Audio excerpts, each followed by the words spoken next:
he is the president, I am the vice. That's the relationship that is there.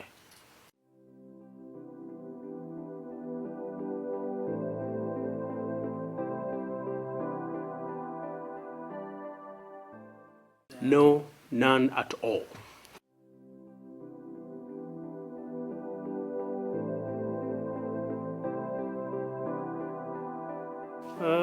None at this stage, except when I have traveled, I've sent my communication as a notification that I'm traveling. So that's as much communication as there is.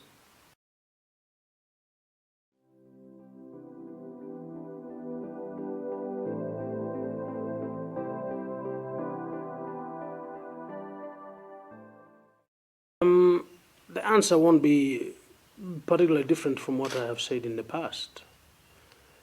I was elected or voted into the office of the Vice President in 2014, and it's a contractual obligation with the people of this country, and it goes all the way up to May 2019. My intention then and now still remains that I will see that contract through. And because it's a contract with the people, the citizens, the people that voted in 2014, 1.9 million plus, that had the confidence in us to be here where we are, it would be serious betrayal to quit. I will be here and I will speak what I see to be good, and I also speak what I see to be not good, because that's what the people expect.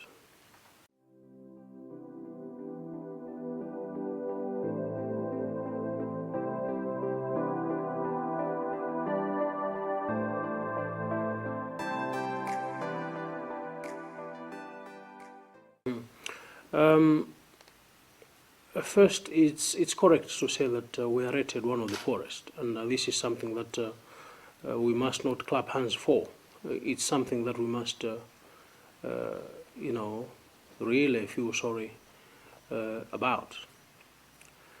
There is a multitude of reasons why the situation is as it is, but perhaps a few key reasons over the last few years is, they will range from our type of politics, the patronage that is there in the politics, and appeasement, abuse of office, etc.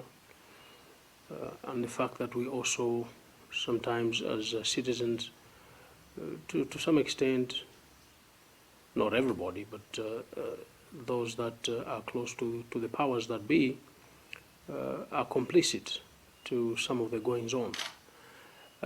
So that'll be the first part, the leadership. We can discuss this in great detail, but I think that's one of the reasons, the type of politics we practice, politics of the belly. The second thing is the leadership itself, that especially post the one-party era, and you see, leadership is not just one person. I'll address that in a bit, but leadership is a lot of people that are in leadership positions, and they too have contributed to the situation because they have abdicated on their responsibility.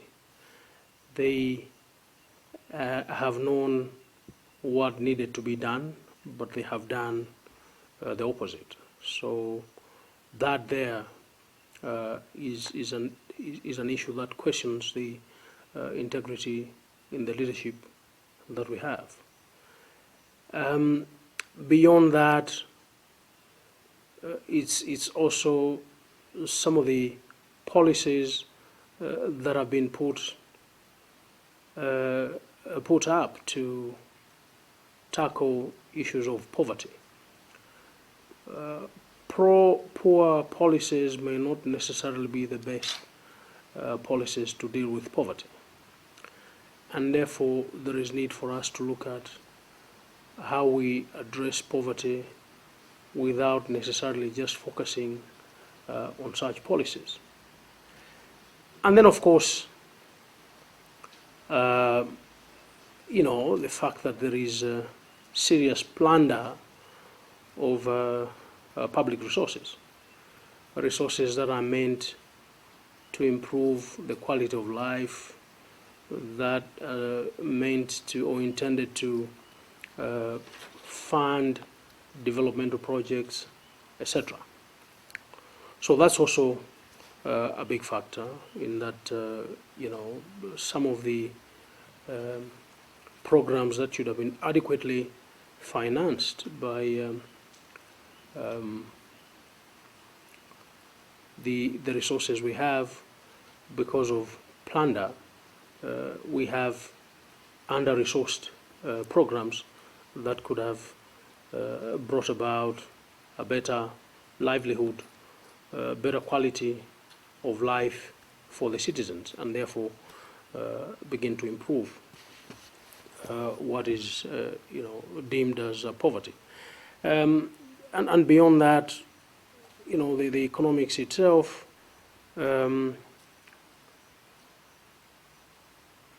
companies have folded up. We are not recruiting.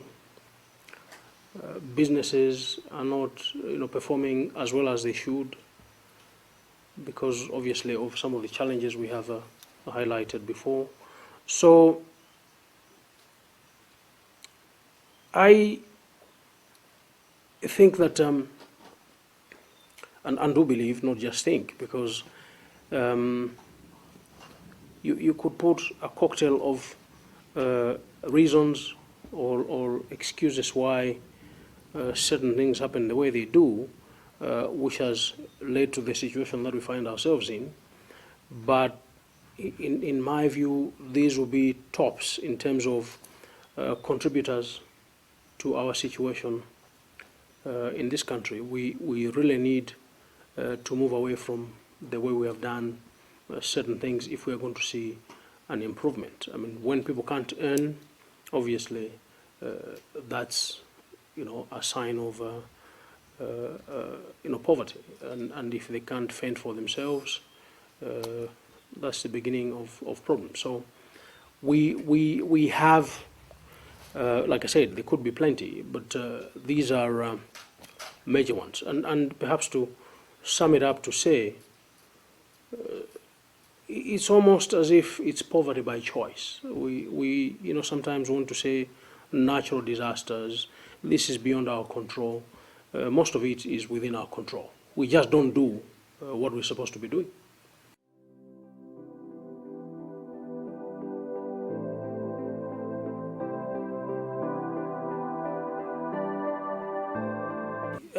In terms of what we intend to do, both as UTM and myself as a leader, or as part of the leadership, because it will be a team. So our manifesto is there. What are our aspirations? Because first is to say, what do we desire? What sort of country do we desire? We desire a country of equal opportunity. We desire a country where citizens are happy. We desire a country where everybody has got something to do. Everybody can, get busy and fend for themselves. So that's the aspirational statement, if you will. And then how do we get there is the next question. And the majority of what we intend to do, and I think there is a number of things we want to do. First is Malawi and Africa remain agro-based economies, whether we like it or not. And the emphasis now is to say we should look at agriculture not as agriculture, but perhaps as agribusiness. Because if you look at it as agriculture, it becomes a business as usual. There is no money, you can't do it. There is money, you do it. But when you look at it as agribusiness, It's not a question of whether there is money or not. It must be done. People will find solutions on how to improve through the entire value chain, all the way from production to value addition to the product being found on the shelf in the market. So there is a need for us to focus in that sector, agriculture, because first is let's be in a situation where we're able to feed ourselves. We can't be discussing maize and Nsima for the last 54 years. I mean, we have been in Nsima economy for long enough. We need to move on. We need to have a situation where everybody can eat decent 3 meals a day, as people are supposed to eat, not once a day, not twice a day, not once every 48 hours. People should eat every day and 3 times. We start from there because that's where, if we cannot feed ourselves or the citizens, I don't want to say our people, they are not mine and they are not anybody's, they are just fellow citizens. If citizens in a country cannot feed themselves, we really cannot do any meaningful developmental activities, because we will still be, investing and spending time around finding something to eat, some food to survive with. And therefore, our advocacy is let's deal with food security once and for all. And once everybody has enough to feed themselves with, we can now begin to talk about meaningful development, because there is no money that is going to waste in trying to provide free food. Food will no longer be a political item. Maize, fertilizer, the prices, the markets, they should no longer be political. We should have gone past that level. So that's the first area that we'll look at. And obviously, once you have looked at production and you look at value addition, we're talking about factories. That's job creation, and the value addition is in order for us to earn better as we export. So obviously, the production side and the selling side, which is the trade, they need to be very well synchronized, so that we produce what the market wants, be it in the local market or in an export market. Somebody should go out there and scout for opportunities for farmers as well as producers to take the produce too. So agriculture or agribusiness is one there. Tourism is another area. Construction is another area that needs to be looked at. That can create employment for people to be self-reliant, and they can fend for themselves. And then once we're able to generate and elements of tax and so on, once we're able to generate enough, both as a people, and because we're able to generate enough and we're able to trade, we pay enough taxes and so on, you have enough money to do improvements in the other sectors, the health sector, education sector, security, etc. So we need an economy where the citizens are self-reliant, independent, financially independent, but perhaps most importantly, citizens that are happy. How we achieve that state is what will set us apart from others. And I've just given, this is really scratching on the surface, because I'm not going to go into detail now. We may not have as much time, but this is what I'm saying. We need to look at sectors that will help bring, that independence in the citizens, as well as help generate enough revenue to finance programs, whether they are social in nature or developmental in nature.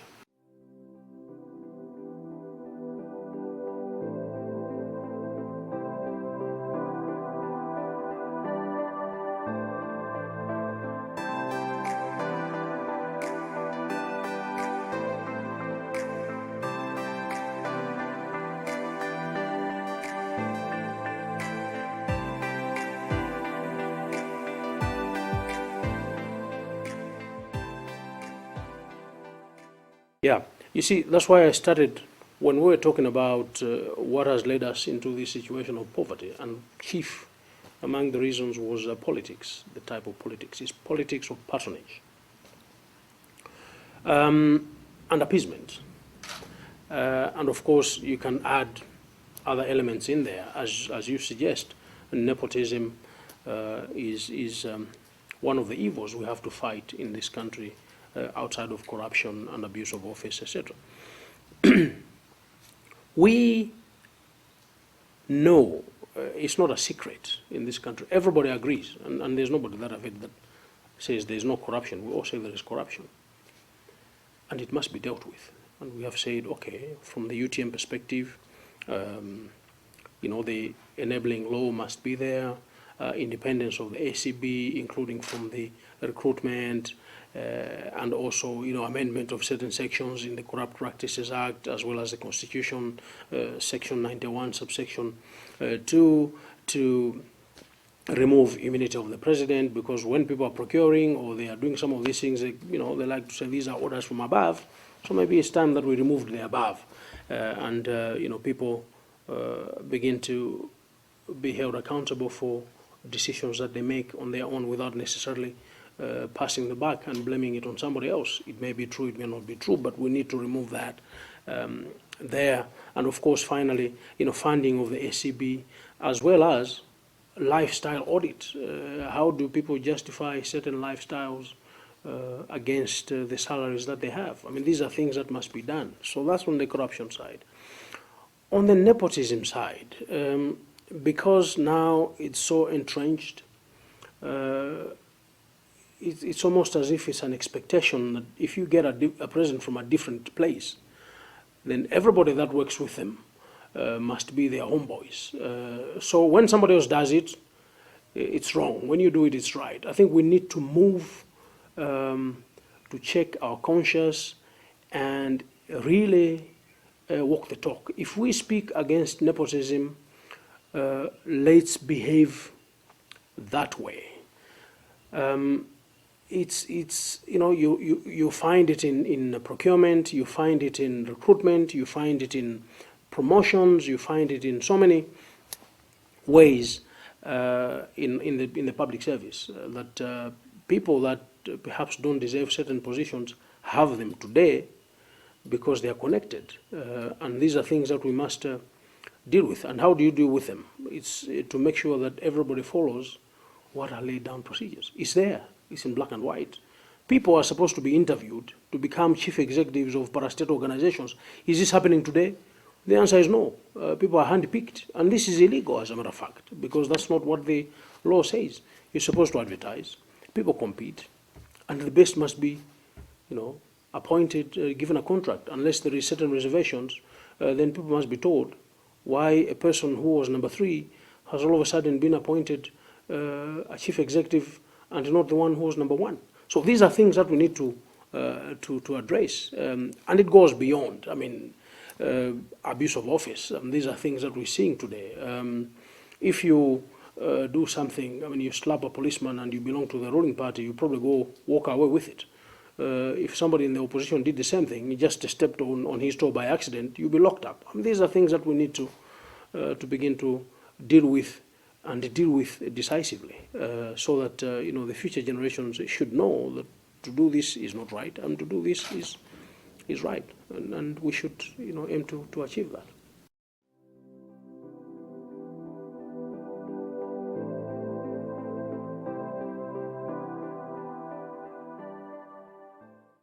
Right, 18 million Malawians, true, and you see, this has been a journey. 2014, I put myself up to, be considered for the position of Vice President, and the people graciously did that with the confidence. I mentioned a figure of 1.9 million votes, 1.9 million plus that we got. Now, you look at 4 years later, 4.5 years later, whether we have accomplished fully what we had set out to to accomplish, and the answer is no. Corruption is worse, and some of the things that we had set out to deal with the public service, service delivery is not what we had committed. We had committed to have a civil service that was properly incentivized. You have a motivated civil service, the environment is good, and so on. Have we achieved that? The answer is no.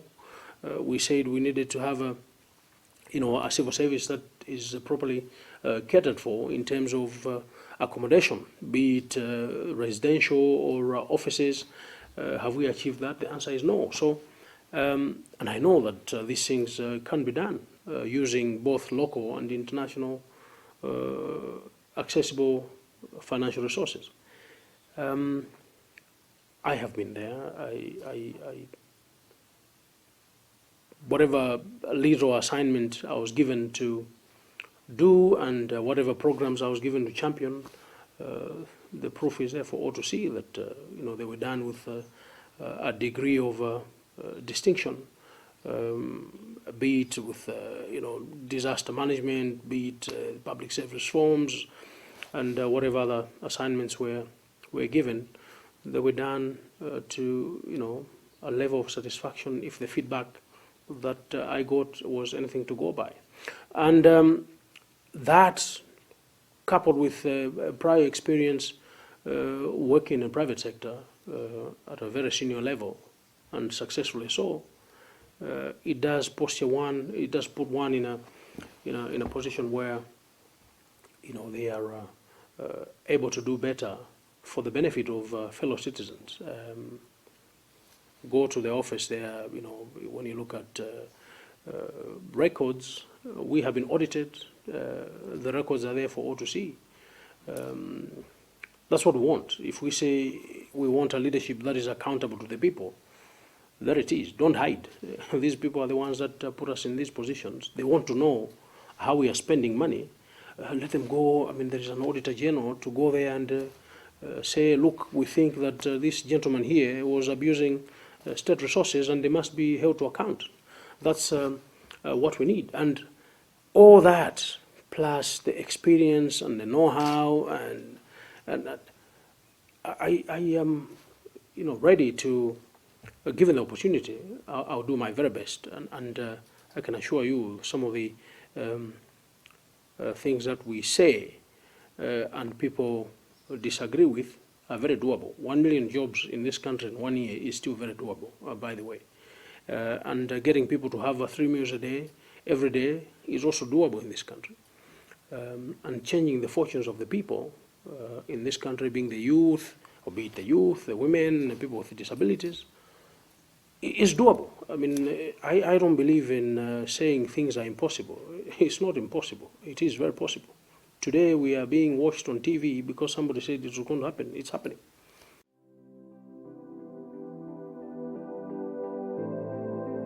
Actually beyond that, because then you have, you don't have to wait to be delegated. You have to assign people, and you know what needs to be done.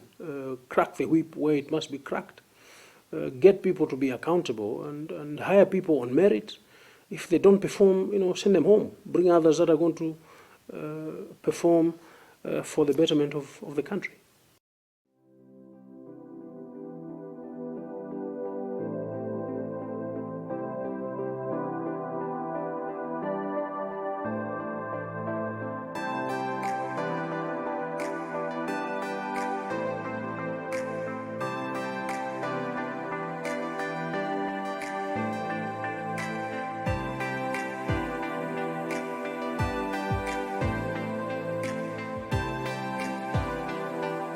Right. First is, it is good to team up. It is really unfortunate that as small a country as we are, we get so many presidential candidates, including so many political parties. I must admit, one of the things that I still battle with is the fact that we registered a party, because I had said I would never do that. And because of challenges we encountered, that was the most ideal thing to do.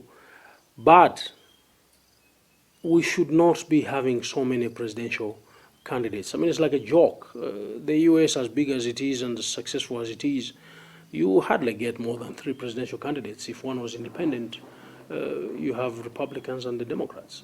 Go to the UK, you go to South Africa and other big economies, you have 1 or 2 or 3 at the most.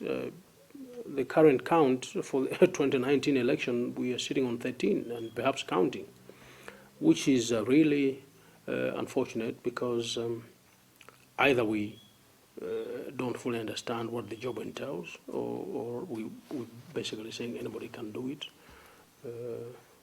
or we are taking the citizens for granted. So coming back and more directly to your question, yes, I do believe an alliance is a good idea. A meaningful one is a very good idea, and it must be encouraged because of what I've just said. You can't have too many of them. I mean, only one, even if you had 50, only one person will become president of this republic. So splitting votes and wasting resources is not a good thing. We should be able to say, I think Jack makes a better president than myself, and I should support your cause. And obviously, if you let us down, I mean, there will be a day of reckoning. But for all of us to believe that all of us can win an election, I mean, it's being really, it's most unfortunate. We can only have one victor at the end of the day. Are we in serious talks with anybody? We are talking to colleagues, and should something come up worth sharing, we shall do so. Communication is the least of our problems. I think we communicate very well. And should there be reason to say we have gone into partnership with Party X, we shall say so. And the terms of the agreement will also be, shared to say it's on these terms.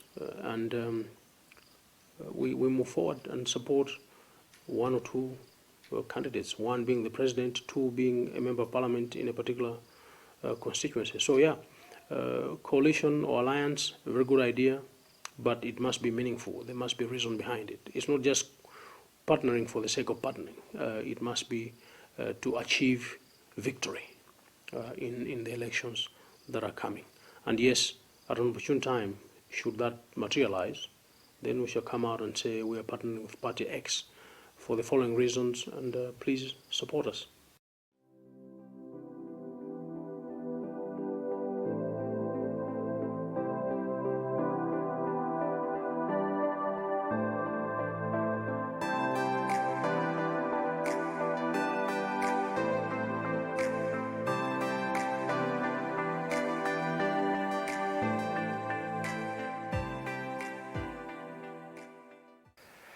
Well, let me address the previous ones. You see, you lose an election not on the voting day. You lose an election in the way you prepare for the election.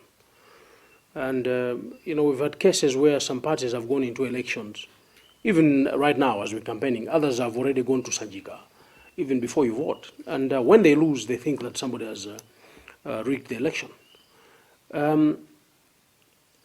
And then you go back and you do a postmortem, after the elections. You find that this particular political party didn't actually field candidates in certain constituencies and wards. Now, who do you think was going to be campaigning for you? The devil? So you need people to understand that if you're going to put up a gallant fight, be there. Be in the 193 constituencies, be in the 456 or 462 wards, and put up a gallant fight. It is not as I laugh when people say rigged. It's not as simple as easy as people say that so and so has rigged. So it is not as simple as that. People go into elections with conceived outcomes, and when they get a different result, of course they cry for, because they have invested money. They had expectations that, if I become this is what I'm going to have. I'm going to employ so and so, blah blah blah. And when you lose, obviously, you're not supposed to be happy. Is the 2019 election going to be free and fair? Indications this far point to that. However, there could be some worrying developments, elements of intimidation, and let's wait and see what else comes up. But this is how you end up with elections that are not free and fair. When you start threatening people and you want to arrest just about the whole country because they don't subscribe to your philosophy anymore. These are things that can contribute to, and of course, when there is a suspicious activities happening in the electoral process, people could, really say these are not necessarily free and fair. But again, it also depends on the definition of free and fair. What is free and fair?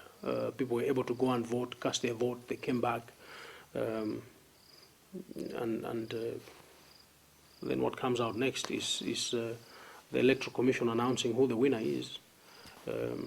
And if you are 14 of you and everybody, including people that really are wasting time, expect to win. For you to win an election, you have to invest your time. You have to go out there and tell your story for people to believe you and eventually vote for you. They will not vote for you because they feel sorry for you, or because they think that you are Mr. Nice Guy, or because they think that you are their homeboy. They will vote for you because they believe that the message you're giving is a message of hope, a message of encouragement, not just for the people of today, but for many generations to come.